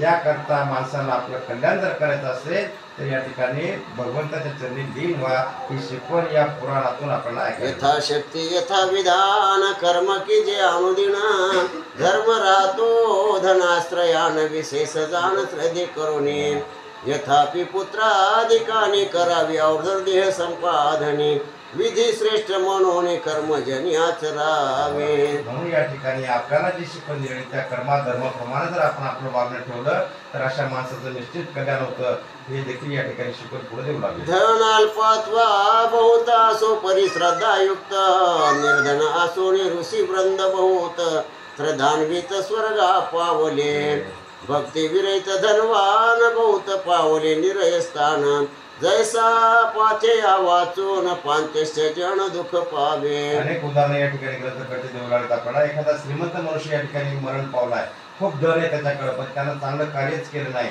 तर असा देखील मनुष्य स्वर्गामध्ये त्या पैशाच्या जोरावर जाऊ शकत नाही, त्याला नरकात जावं लागतं. पण एखादा गरीब माणूस या ठिकाणी जन्माला आला आणि त्यानं शेवटपर्यंत आपला धर्म सोडला नाही, शेवटपर्यंत देवाची भक्ती करत राहिला, मुख्या जनावरांची सेवा केली, तर त्याला धनाची गरज नाही, त्याला मात्र सरळ त्या ठिकाणी स्वर्गामध्ये प्रवेश मिळतो. याकरता आपला मोक्ष आपल्या हातामध्ये, म्हणून या ठिकाणी आपण या ठिकाणी आपल्या धर्मशास्त्राप्रमाणे आपण वर्तन ठेवायला पाहिजे. तैसे नित्य नैमितिक कर्म टाकी जो नर मूर्ख तो क्लेश पावतसे अनेक नर निष्ठंक खगपती वातकी जिज्ञाता ज्ञात त्यांचे करुणी प्रायचित्त दक्षिणोत्तरायणी अगत्य की जे विद्युक्त पाप निस्कृती जोवर हे क्षमक शरीर निरोगी आणि जरा दूर इंद्रियात शक्ती असे फार जो असे दूर आयुष्य क्षय. मग या ठिकाणी आणखीन काय सांगायला तर आपण या ठिकाणी कर्म करत राहतो, कुठपर्यंत आपण कर्म करतो, जोपर्यंत आपल्या शरीरामध्ये ताकद येतो तोपर्यंत. एकदा का हातपाय गळायला अंतरावर माणूस पडला मग त्यालाच म्हणलं काशीला जाईल का, तीर्थयात्रा करीन का, देवाची सेवा करेल का, तर आपल्याला या ठिकाणी जोपर्यंत आपल्यामध्ये सामर्थ्य, आपल्या शरीरामध्ये ताकद आहे तोपर्यंत तीर्थयात्रा करायच्या, त्या ठिकाणी गंगेचं स्नान करायचं, चांगलं आचरण शुद्ध ठेवायचं, हे जर आपण केलं तर नक्कीच त्या ठिकाणी मोक्ष प्राप्त होईल. तोवरी विदुष जनाना स्वकल्याणार्थ की जयज्ञ ग्रही लागली आग्न खूप कणन मग काय कार्या. मग याकरता सांगायला लागले की जोपर्यंत आपल्यामध्ये सामर्थ्य तोपर्यंत आपण आपलं कार्य या ठिकाणी चांगलं करायचं. जर अंथरुणावर आपण कितपत पडलो तर मात्र आपल्याकडून असं कार्य घडत नाही. एखाद्या घराला आग लागली आणि ती आग विझवण्याकरता मग आपण वीर खंदू लागलो, केव्हा वीर खंदवी, केव्हा पाणी लागेल, केव्हा त्या घराची आग विझल. याकरता आज आपल्यामध्ये सामर्थ्य आहे तर आजच या ठिकाणी आपल्या जीवनाचं कल्याण आपण करून घ्या. रोगाक्रांत झाल्यावर सुदीन पाहोनी ज्योतिशास्त्री 3-4 ब्राह्मण घरी पाचारोनी नरी प्रायचित्त केजे गोमिथुन पूर्वक प्रायचित्त करावे आपुल्या कल्याणार्थ गोदवया भावे 64 रुपयात विष्णू श्राद्ध युक्त प्रायचित्त कीजे. प्रायचित्त करायला सांगितलं. असं उतार वयामध्ये जर आपण या ठिकाणी जाणीव झाली की बाबा आता आपल्या हातून जे काही पाप घडले त्या पापाचं आपल्याला क्षालन करायचंय, यातून आपली मुक्तता करून घ्यायची, तर मग काय करायचं, ब्राह्मण आपल्या घरी बोलावून घ्यायचे, ब्राह्मण सांगतील अशा प्रकारे त्या ठिकाणी पूजा अर्चा करायच्या, त्या ठिकाणी ब्राह्मणाला गाय दान करायची. ज्यावेळेस हा ग्रंथ लिहिला बापू त्यावेळेस गाय होती 64 रुपयाला. आज गाय केवढ्याला आहे? आज 64 रुपयाला 1 लिटर दूधही मिळत नाही. तर अशा प्रकारचं दान या ग्रंथामध्ये सांगायला लागले. मग प्रायश्चित्त करत्यान देश काल वयोस्थान कामा काम सकृत सुकृत जाण विचारून सांगावे ब्राह्मणासी. मग हाती घेऊन नारळ आणि पुष्पे द्यावी पुष्कळ हस्त करून बंधांजोळ ब्राह्मण विमल प्रार्थावे. मग असे ब्राह्मण त्या ठिकाणी बोलवायचे. मग आपल्या हातामध्ये नारळ घ्यायचं, नारळ घेऊन ब्राह्मणाच्या पुढे उभं राहायचं, ब्राह्मणाची प्रार्थना करायची. काय प्रार्थना करायची? ऐशी बोलावे तया प्रती ब्रह्मस्तंभ पर्यंत जगती हे विश्व राक्षसी पिशाच जाते देवासुरां प्रती आणि मानवा. मग या ठिकाणी हातामध्ये नारळ घ्यायचं, ब्राह्मणाची प्रार्थना करायची आहे. म्हणायचं, हे ब्राह्मण देवता हो, तुम्ही माझ्या जन्मापासून ते आतापर्यंत माझ्या हातून जे काही पाप घडले, या पापापासून माझी मुक्तता करा. अशा प्रकारचं विधी जेव्हा ज्या काय आहे त्या ठिकाणी तुम्ही करा. आणि तुमचे वाक्य या ठिकाणी भगवंताला आवडतात. तुम्ही जे काही विधी या ठिकाणी करता तो सरळ भगवंतापर्यंत पोहोचतो. अशा प्रकारे ब्राह्मणाची स्तुती करायची, ब्राह्मणाची प्रार्थना करायची आणि त्याच्या हातून मग हे प्रायश्चित्त आपण करून घ्यायचं. या सर्वांशी धर्म सांगणार तैसेची सर्वाचे गुप्तार तस्मात माझ्या पापाचा संहार प्रहो समग्र करा तुम्ही. पूर्वी मी घोर पापाचरण केले ज्ञानी अज्ञानी करुण जन्मापासून अनुदिन जे पाप दारुण म्या केले. मग अशा ब्राह्मणाची प्रार्थना करायची आणि म्हणायचं, हे ब्राह्मण देवता, खरोखर तुम्ही पवित्र आहात. माझ्या हातून कळत नकळत जे काय पाप घडले या पापापासून मला मुक्त करा. अशा प्रकारे तुम्ही पवित्र आहात म्हणून त्या ठिकाणी ब्राह्मणाची प्रार्थना करायची. ओज उदरातयापासून ब्राह्मण जंगम तीर्थ पावन सर्व काम देते निश्चय करून वाक्युद कान मल्लीन उदरते. ब्राह्मण जे भाषण करीते ते वाक्य देवता मानिते. उपवास व्रत स्नान तीर्थे तप संपादिते विप्रजांचे त्याचे संपूर्ण घेऊन फळ यजमानाशी देते विमळ. ऐसे पूजे तुम्हा विप्रांचे कुळ पाप निर्मूळ करा माझे. असे ब्राह्मणाची प्रार्थना करायची. म्हणायचं, ब्राह्मण देवता, तुम्ही ज्या ज्या ठिकाणी ज्या ज्या विधी करता त्या सर्व त्या ठिकाणी देवांना आवडतात. आणि तुमचं कुळ एवढं पवित्र आहे की तुम्ही माझ्या पापाचं क्षरण करून माझा उद्धार करा. एवढं सामर्थ्य तुमच्यामध्ये. अशा प्रकारे ब्राह्मणाची स्तुती करायची आणि त्याच्या हातून मग त्या पुढच्या विधी करून घ्यायच्या. मजवरी करुणी प्रसाद शुभ आज्ञा करावी शुद्ध तुमचे सामर्थ्य असे आघात मज लागी शुद्ध शीघ्र करा. ऐशी प्रार्थना 3 वार करुणी तुष्ट व्हावी विप्र समग्र मग उत्तराभिमुख नर बैसोनी शीघ्र वपन कीजे. मग अशा प्रकारे त्या ठिकाणी ब्राह्मणाची प्रार्थना करायची. ब्राह्मणाची प्रार्थना केल्यानंतर ब्राह्मणाला योग्य प्रकारच्या दक्षिणा त्या ठिकाणी द्यायच्या. मग उत्तराभिमुख त्या ठिकाणी उत्तरेकडे तोंड करून बसायचं आणि मग या ठिकाणी आपलं ओपन म्हणजे या ठिकाणी मुंडन करायला पाहिजे. जरी नारी असे सवासीन तिने वेणी द्वयंगुला प्रमाण छेदावी ब्रह्महत्या समान पापे के शास्त्र युनासती. यास्तव की जे केसवपन आणि मुद्रा गोमूत्र गोमयान पय दधिघ्रत गोरदान भस्म उदकान स्नान कीजे. मग या ठिकाणी काय सांगितलं, जर एखाद्या स्त्रीला देखील अशा प्रकारचं या ठिकाणी प्रायश्चित्त करायचं असेल, सुवासीन नारी असो तर त्या सुवासीन नारीनं काय करतात, त्या ठिकाणी आपली वेणी 2 बोटं त्या ठिकाणी कापायची. पूर्ण मुंडन न करता 2 बोटं वेणी दिली तरी चालते. कारण स्त्रीच्या केशामध्ये या ठिकाणी तिच्या पतीला बांधला गेलेलं असते. म्हणून या ठिकाणी ते वेणीचं त्या ठिकाणी दान करायला पाहिजे. आणि मग गोमूत्रानं त्या ठिकाणी स्नान करून गंगेचं स्नान नंतर करायचं. अशा प्रकारचा विधी या ठिकाणी स्त्री करता सांगितलं. शुद्ध स्नान करो बाहेरी आद्र वस्त्र टाको दुरी अन्य वस्त्री द्यावे नरे खिजे नंतरी विष्णू श्राद्ध मागुती 2 गावे द्याव्या दान प्रायश्चित्त जे कथिले ब्राह्मणान दान होम व्रताधिक संपूर्ण कथिल्या प्रमाण संपादावे. अशा प्रकारे प्रायश्चित्त करते वेळेस त्या ठिकाणी ओपन झाल्यानंतर मुंडन झाल्यानंतर 2 गायी त्या ठिकाणी ब्राह्मणाला दान द्यायच्या. ब्राह्मण ज्या ज्या प्रकारे पूजा सांगतील त्या विधिवत त्या ठिकाणी पूजा आपण त्या ठिकाणी प्रायश्चित्त रूपाने करायच्या असतात. मग करावी अष्टदाने तिल लोह हिरण्य कार्पास जाळण लवणाने सप्तधान्य प्रथमे गोदाने 88 एक एक पवित्र करीते 4 पायी सप्तधान्य गणते द्रोण संख्या तया प्रति तावन मिती द्या बिलवन. मग 8 प्रकारचे दान त्या ठिकाणी करायचे असतात. त्या ठिकाणी 4 पायरीला 1 द्रोण त्या ठिकाणी संबोधलं गेलंय. अशा प्रकारचे दान त्या ठिकाणी ब्राह्मणाला द्यायचे. त्या ठिकाणी काय काय दान द्यायचं, 7 प्रकारचे धान्य द्यायचे. त्या ठिकाणी मिठाचं देखील दान द्यायचं, तिळाचं दान आहे, उडदाचं दान आहे, काळे जे तीळ असतं आपण देतो, असे सर्व दान त्या ठिकाणी ब्राह्मणाला द्यायचे. पावणे 3 तोळे उणे असते पक्वे 19 सेर गणते कापूस द्यावा विप्रा प्रति दान पद्धती ऐशी जाण 80 गुजा द्यावे सुवर्ण गो प्रत्यक्ष अथवा मूल संपूर्ण सुवर्ण निष्के किंवा रजतान गो प्रदानागत्य की जय. मग या ठिकाणी जे दान सांगितले, प्रतिदान सांगितले, गोदान सांगितले, त्या ठिकाणी कापसाचं दान सांगितलंय, 80 गुंजा सोनं त्या ठिकाणी द्यायला सांगितलं. 1 गुंज यावर आता वेळ विषय नाही, माणूस 80 गुंजा पूर्ण घेणार आहे हे धर्मशास्त्रात सांगितलं. म्हणून आपण त्या ठिकाणी गाय दान करतो, चांदीची गाय दान करतो आपण. इथून सोनाला आपण घेतो अशी गाय. पण माझं एक असं मत आहे की बाबा ती गाय दान करण्यापेक्षा त्या गायीला किती पैसे लागतात आपल्याला घ्यायला, ती 200-300 रुपयाचा घेत असेल ते, तर त्या 300 रुपयाचा चारा घ्या आणि एखाद्या गायीला खाऊ घाला. सगळ्यात उत्तम, सगळ्यात चांगलं कार्य ते. त्या गायीचा आत्मा त्या ठिकाणी प्रसन्न होईल आणि तुम्हाला त्या ठिकाणी काय देईल, आशीर्वादच देईल. तिच्या आशीर्वादाला तुमचा आत्मा त्या ठिकाणी पळून जाणार आहे. मग त्या ब्राह्मणाला ती चांदीची किंवा सोन्याची गाय कशाला द्यायची. पण ग्रंथात सांगितलं की 80 गुंजा सोनं जर जमत नसेल, 2 गायी द्यायला जमत नसतील, तर त्या 2 गायीच्या किमती एवढं द्रव्य त्या ठिकाणी ब्राह्मणाला दान करा. इतक्या गुंज सोनं म्हणल्यावर बापू दोघा पोराला गोचर माहिती की तरी क्षेत्री दान द्यावी विप्रा प्रती कार्पासा इतकी लोह गणती दाना प्रति बोलिली असेल. तिल पात्राज्य पात्र कमंडलू पान छत्र शयारथ महिषी विचित्र ग्रह गज पवित्र दान किजे.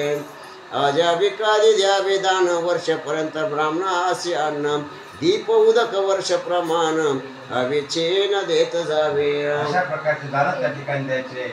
त्या ठिकाणी जर आपण गायदान केली असेल ब्राह्मणाला, तर त्या गायीला चरण्याकरता त्या ठिकाणी तेवढी पृथ्वी देखील दान द्यायची. ब्राह्मणाला आता अन्नदान द्यायचं, तर ब्राह्मणाला किती अन्नदान द्या, त्याला वर्षभर पुरेल एवढं या ठिकाणी त्या ठिकाणी सुद्धा त्याला दान द्या, हे देखील या ग्रंथामध्ये ऐसा विधी सकळी केल्यावर ज्या पात्रे मुख पावे महात्म्याने सम्यक कल्याण देख पावे तेने. हे पात्र ब्राह्मणाशी देवो निबोळवावे सर्वही मुनी स्वये ब्रह्मचर्य उपोषणी तीर्थाभिगमनी तत्पर भावे. मग या ठिकाणी अशा प्रकारचे दान दिल्यानंतर एक तुपानं भरलेलं पात्र घ्यायचं. त्या तुपानं भरलेल्या पात्रामध्ये आपलं मुख पाहायचं आणि ते तुपाचं पात्र भरलेलं देखील ब्राह्मणाला दान करायचं. आणि अशा प्रकारचे सर्व दान झाल्यानंतर ब्रह्मचर्य व्रताचा त्या ठिकाणी आरंभ करायचा आणि तीर्थयात्रा त्या ठिकाणी करतात. अथवा घ्यावा चतुर्थाश्रम ऐसा विधी असे उत्तम जो आचरेल नरोत्तम तो स्वर्गधाम सुखे पावे.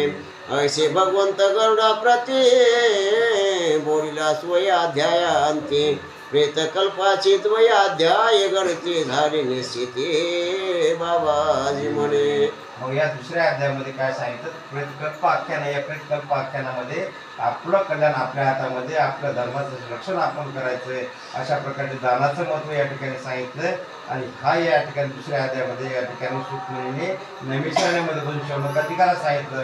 आणि या ग्रंथ रूपानं बाबाजीने आपला सांगितलं. हा दुसऱ्या अध्यायातला मतितार्थ. बाबाजी नामासे प्रसिद्ध माधव नाम नसे प्रसिद्ध पितृस्थापित असे सुबुद्ध यास्तव ग्रंथी सा माधव लिहिले नैमिषारणी शोणका प्रते हाची अर्थ सुत कथे मुळीचा अर्थ पाहून यथा